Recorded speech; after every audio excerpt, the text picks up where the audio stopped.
anh em nghe tiếng máy không? Nếu mà anh em nghe tiếng máy của đó, anh em cứ trực tiếp ngay làm qua đây cho Sơn. Rồi đầu tiến hành.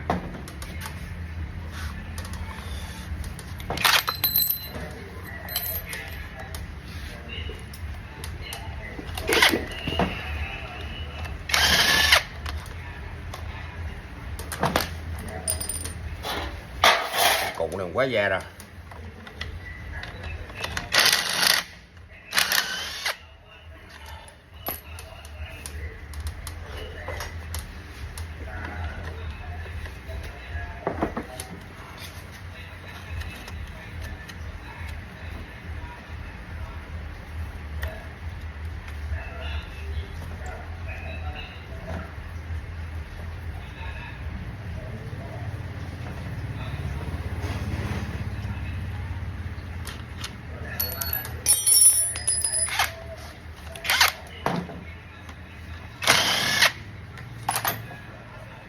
Rồi, nguyên nhân nó nằm đây anh em.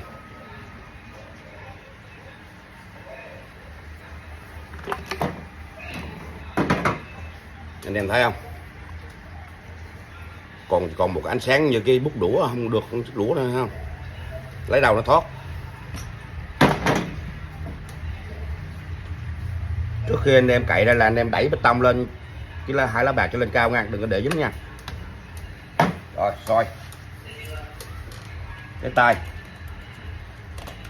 Người mình tới thời kỳ cái đáy tay nó cũng phải tới thời kỳ.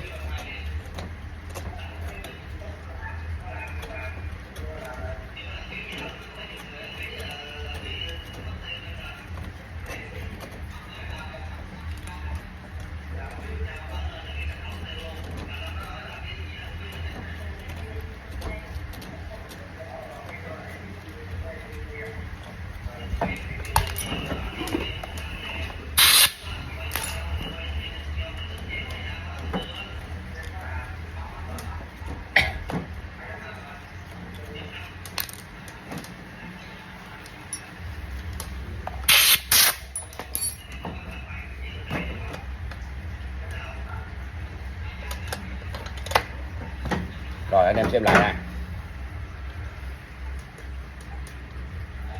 Thấy không? Giờ bắt đầu đép vào lại nổ mạnh như trâu luôn nha.